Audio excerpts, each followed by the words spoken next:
Market and Media, the podcast where we explore the intersection of marketing, media, and business growth. I am your host, William Hamburg, CEO of Dispire Media. And today I'm excited to welcome Vivek Shankar, founder at Black Dot Agency and an expert in B2B content marketing. Vivek has made a name for himself working in fintech and for multiple tech companies by building a powerful content strategies that not only engage but convert.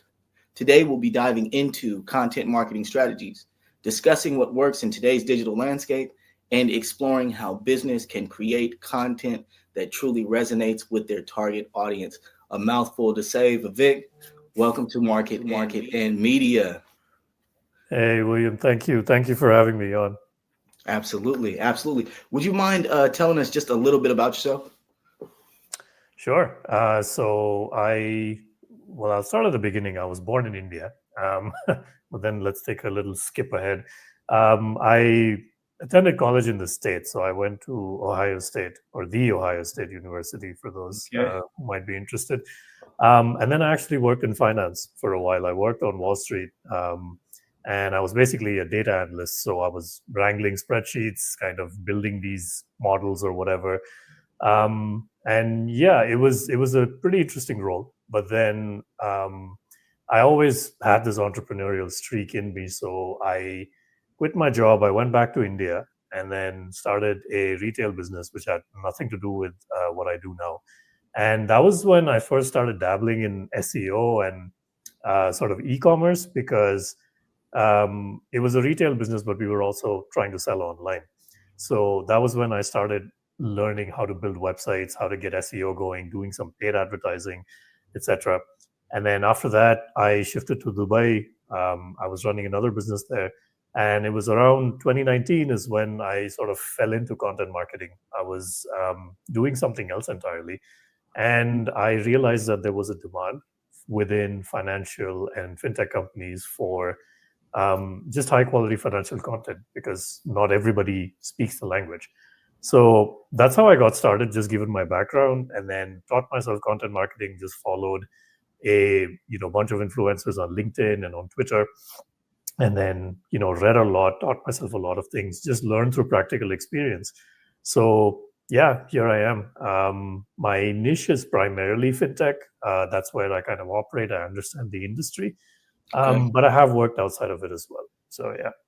Okay, amazing. And I think we have a good amount of viewers who want to hear about your experience and time in the industry. So I guess that leads us to our first question. So how has your content strategy evolved?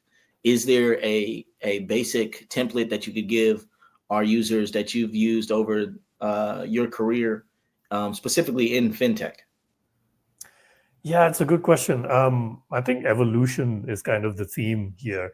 I wouldn't say there's a single template. It's more of a process. So just to explain what that means, when I got started, the landscape was quite different. People were behaving differently online, especially in B2B, because SEO and Google search was still pretty much wide open. If you could write a few good articles, if you could structure it correctly, if you could hit the right boxes in terms of SEO, ranking within the top 3 or top 5 was really not that difficult. So initially, I would say when I got started, my impression of a good content strategy was, all right, I just need to write this thing well, right? I need to structure this well. I need to have my H2s in order. I need to have these keywords here and there. I need to have what's called information gain, which is I need to plug the gaps in information that the competitors are not addressing, right? Fast forward to today, and I think that approach, it still works, but it shouldn't be your only approach, because SEO itself, Google itself has changed so much, right? If you look at the search engine results page, you've got the AI snippet on top, you've got the paid ads below that, you've got the people also ask below that, and then you have the organic results.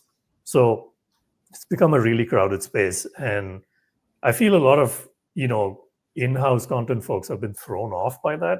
It's left them a bit confused, because things that have worked for so long are not working as well. And my guess is as time goes on, it's going to start working, even worse. So what I usually tell my clients is it begins with customer research. You just have to dive into what your customers want. More importantly, which channels they're present in. And the third piece is what kind of content do they expect, right? What do they expect you to talk about? So a practical example of this would be, let's say I am a payment processor. The legacy playbook option, which depended on SEO, would have me researching what's called pain points, right?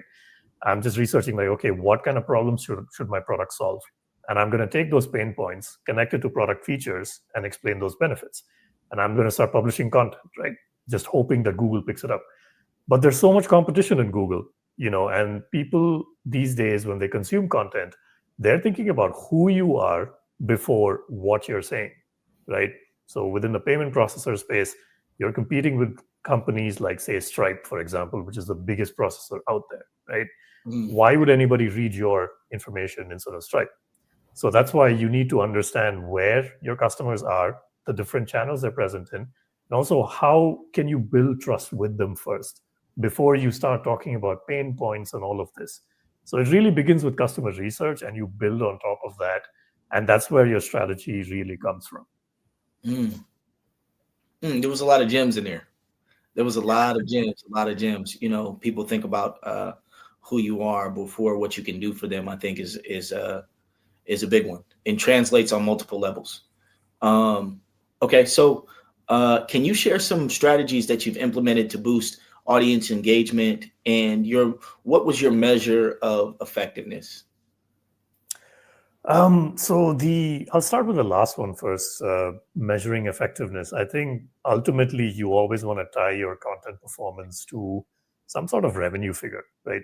This is what this piece of content or that piece of content or the whole body of content that you produce, this is how it ties to your revenue. As in, did people visit this piece of content before converting? At what point did they visit? And so on.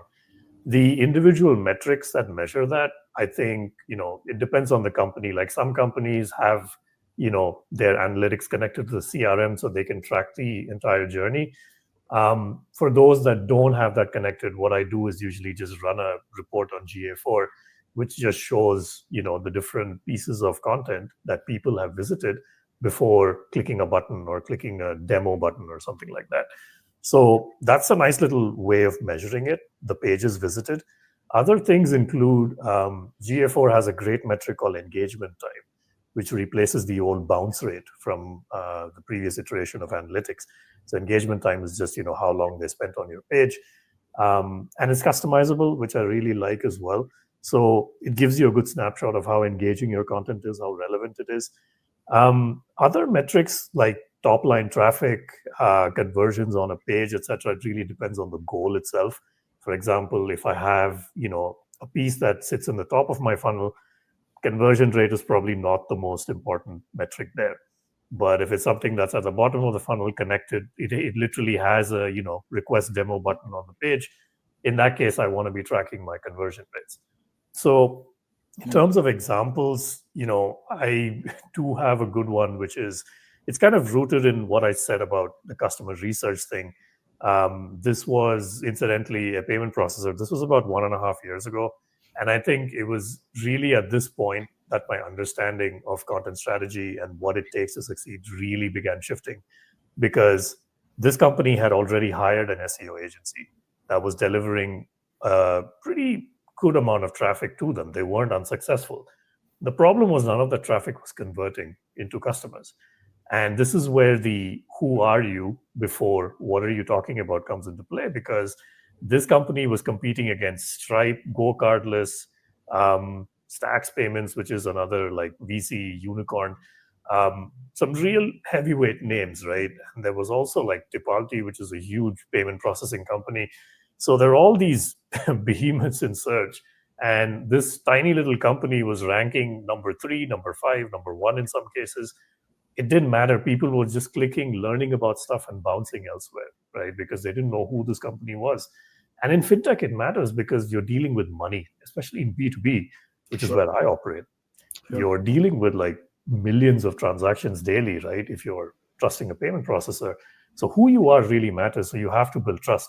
So the way customer research helped was, instead of researching like what the pain points are, what we did was we dived into what are the emotional drivers here, right?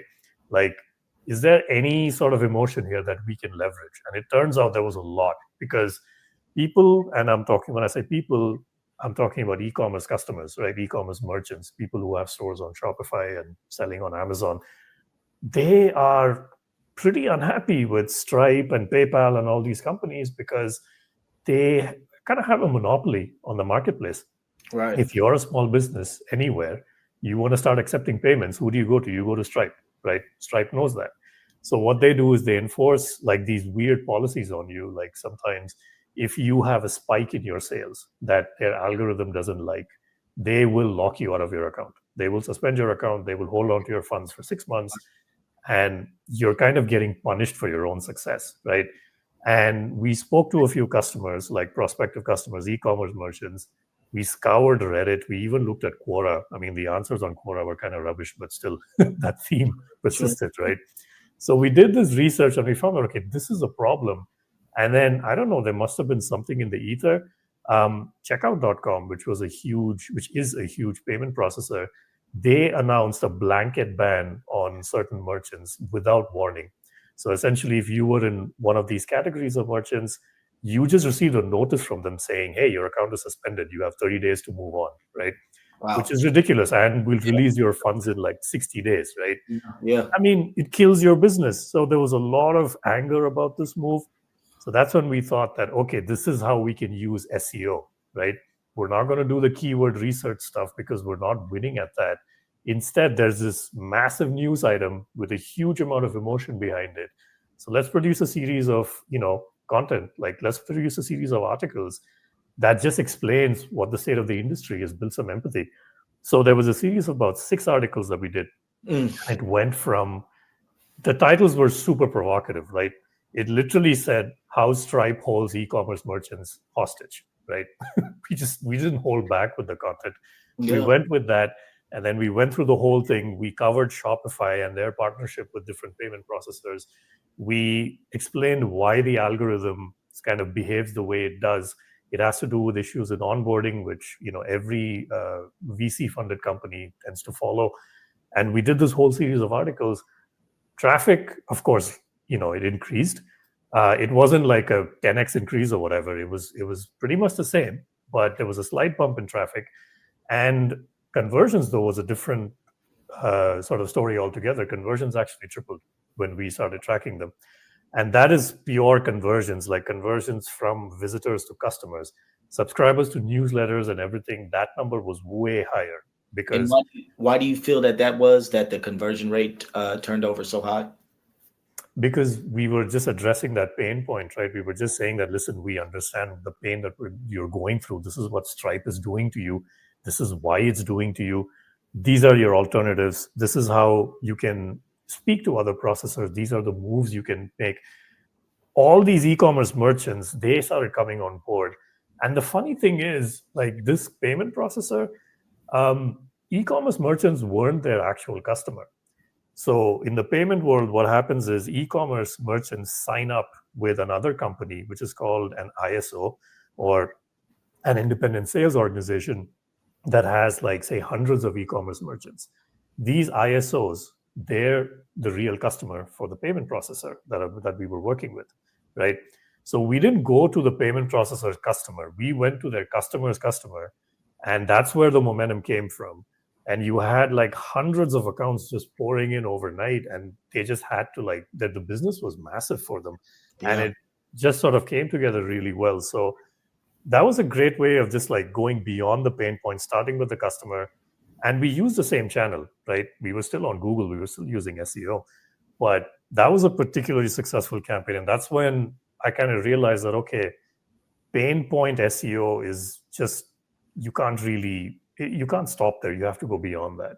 So yeah, long answer to your question, but yeah, that was All right. kind No, of that's all what right. happened. Find a way or make one. Now, I'm a firm believer. That's real. That's real. Okay. So give me more. I'm really interested, actually. So okay. So what emerging trends dealing with content marketing do you think are compelling, or that you may necessarily be engaged with right now, and how are you preparing, or how are you in, these lanes? Yeah, it's a good question. So I think broadly speaking, there are two trends that I see. One is the content for brand sort of trend, which kind of says that, okay, companies, it goes back to what we were talking about, which is who are you before what you say, or what are you saying. So the idea of who you are is just your brand. So there's this sort of realization that's coming on board that, okay, using content just to capture like people who are ready to buy right now, it's probably underselling content. You need to use content to capture the other 95% of the market who don't have a need as yet but may in the future. So content for brand, I Mhm. think that's a good tie into customer research, really, because when you start thinking about your customers, your audience, you're not thinking about, okay, who's ready to buy now. You're thinking about who might be ready for me in the future. How do I want to position myself against the competition, etc. So that's one big sort of movement that I'm seeing. The other one really is AI. I mean, there's no getting away from it. And I think AI is the more interesting thing in terms of content, because there are a lot of content marketers and writers who are completely afraid of AI, thinking it'll replace them. I think AI has replaced many writers, but I think if you're a content marketer, it actually gives you the bandwidth to increase your creativity, because the mundane stuff that used to be done, on spreadsheets and whatever, like processes and all this stuff, the analysis and everything, data analysis, right, from Google Analytics and other platforms, all this stuff, AI does it in like a few minutes. And I can give you a very concrete example of this. I work 4 days a week now because of AI, because I use it so much in my workflows in terms of just customer research, explaining complicated topics, right? Because one subsection of my customers are institutional finance firms, and they are doing things that is very, very localized. I cannot just Google something and say and ask, look for answers, right? I need like specialized research and everything. AI is a huge sort of help for me in that term, right? If I'm going on to Google and I'm searching like what are MiFID regulations, for example, Google is going to link me to some page of the of EU regulations, and I need to parse that information myself, understand it myself, and figure it out. In the past, all of that used to take me, and that's just one thing. All of that in the past used to take me a good 2-3 days to finish because it was so complex and dense. Now it takes me like 5 minutes because AI just does it for me. It parses the page and it just says, okay, this is what it's saying. And then I'm like, okay, I don't understand this. Can you explain it to me like I'm 5? And it Sure. gives me a good analogy, right? So my productivity is massive. And personally, I think AI is a huge positive for content marketing. Content writing, if you're purely a writer, I think it's a threat. But for Yeah. marketers in general, I think it's great. So yeah. Well, a little pro and con there. I think some people will be happy with that answer, and other people will be a little frustrated. But I'm Yeah. right with you. AI is it's leading the charge. That's for sure. Okay, so next question: how do you foster collaboration between content teams and other departments to ensure a cohesive brand message? Um, it's a challenging thing to do for sure. Sure. So I briefly worked in house actually for a fintech startup, and when I was there, I ran into this issue quite a bit because the the biggest sort of miscommunication used to happen, I feel, between sales and product. The product team would be doing something or the other, and then the sales team is expecting something else. Marketing is kind of stuck in between. And since this was a startup, it was just the CMO and me. And we were always like, okay, what's going on? Because these two are on like different planets altogether, right? Um, so in many ways, I feel like marketing almost became this sort of in between position, bringing the two functions together. And I feel that's a good way to think about it. You just kind of have to embed yourself, especially if you're in content. You have to embed yourself in these different teams and just have conversations and just ask them, like, it doesn't have to be a formal thing. I find informal conversations are way better. Like, reaching out to sales, just being like, okay, what deal are you working on right now? Like, tell me something about it, right? What kind of questions are you getting from them? Is there anything that we can do for you? And then you get some ideas from there, and then you go to product and you say, hey, did you speak to sales? Like, apparently customers are asking about this. Our current users, are they saying the same thing? So when I spoke to product, I found that instead of talking to the head of product or the developers themselves, developers never want to talk to marketing anyway, so that wasn't a loss exactly. But speaking to, like, say, the business analysts on the team, right? Those people were absolute gold mines of information because they were like literally talking to the users, right? So they always knew what was happening. They knew how the product was being used. In a bigger company, you could say that this person would be a customer success function. But in a smaller company, it's usually the product team's BA. So they know what's going on. And it's really great just bringing these two sets of people into the same room and just being like, okay, you told me this, now you told me this, now can we find some middle ground? Or what is the priority here, right? How do we present this information? And that's how you get that cohesiveness. In terms of execution, I think it comes down to just having a single strategic narrative and then making sure that that thread is present throughout all of your channels, right? And I think that's how you get a cohesive content approach. Unfortunately, I feel a lot of companies are not doing this because it seems like a highly confusing thing. It's like, okay, on our blog, we're talking about 10 tips to, I don't know, rank high in Google, for example. And then we go to social media and it's full of memes, right? How do you connect memes to this 10 tips article? The strategic narrative is the way of doing it, and it sounds very nebulous the way I'm saying it, but it's actually just making sure you have this common thread in everything that you're talking about, this common theme, if you will. And that's how I feel cohesion comes through those two things, which is conversations and then having the strategic narrative. So yeah.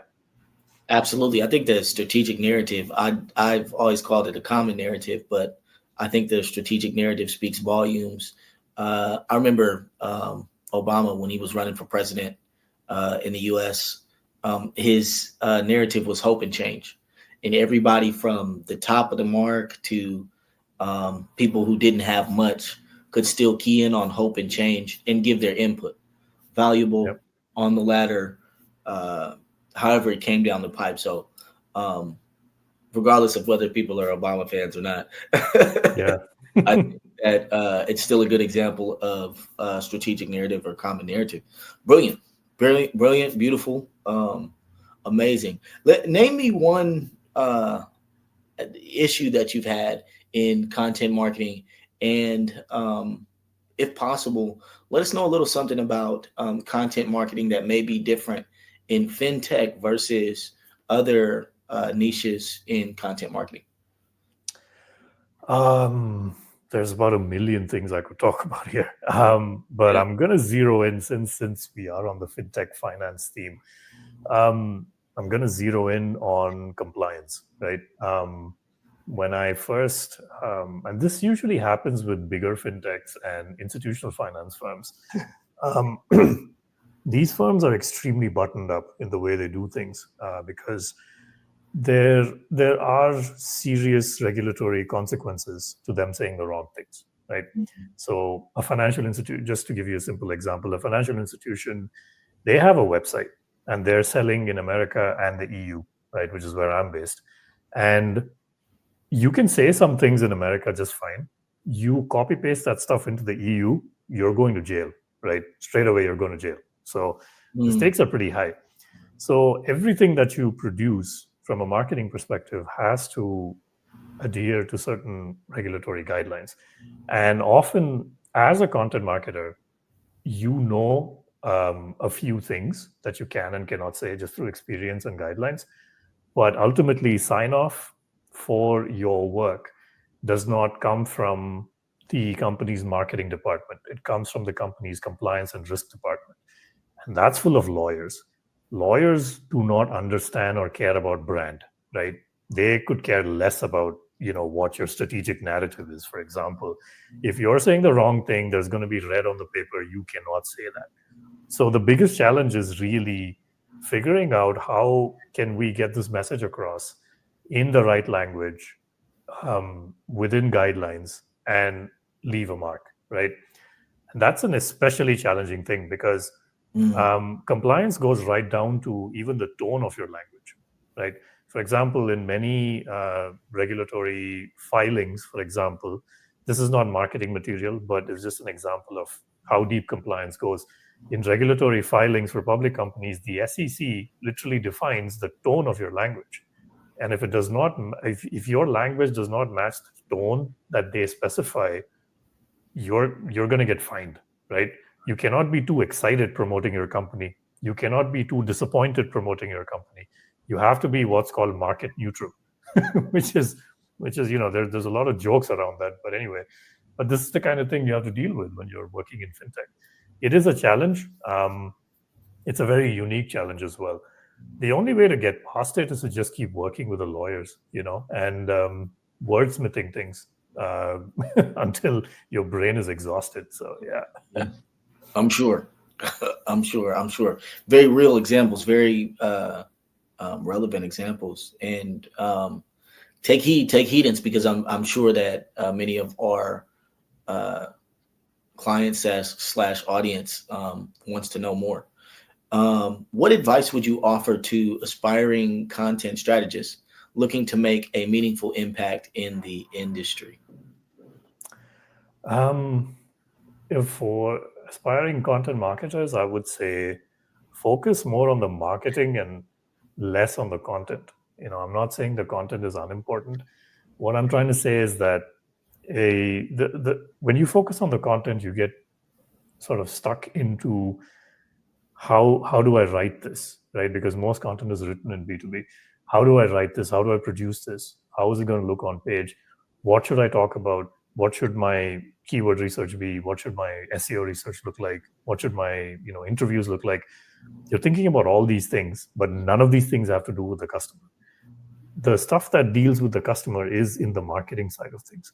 That's where you understand how to talk, how your customers expect to talk to you, or expect you to talk to them, right?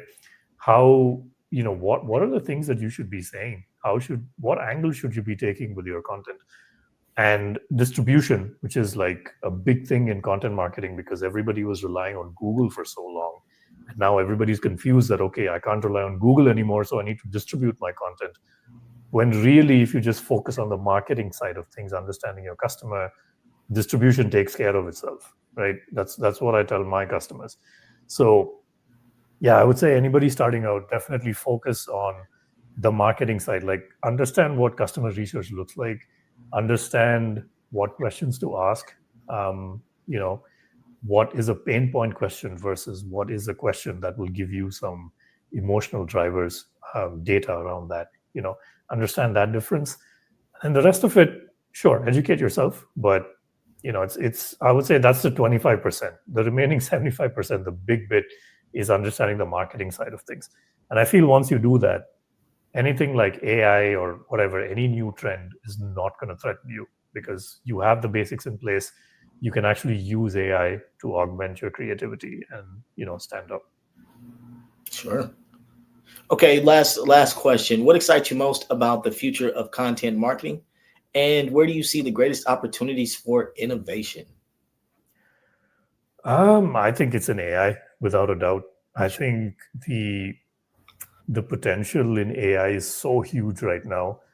It's it can allow a single person to literally scale massively just because of the amount of time it saves, the amount of use cases it covers. You know, exploring AI should be, I think, top priority for every content marketer out there. I'm not talking about just writing things because that's where content marketers tend to stop, but also things like research, understanding different use cases, understanding like different ways of using it, being more productive, etc.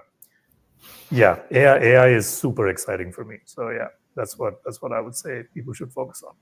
Amazing, amazing. Okay, do you have any parting words for us? Any gems you might want to drop before we leave?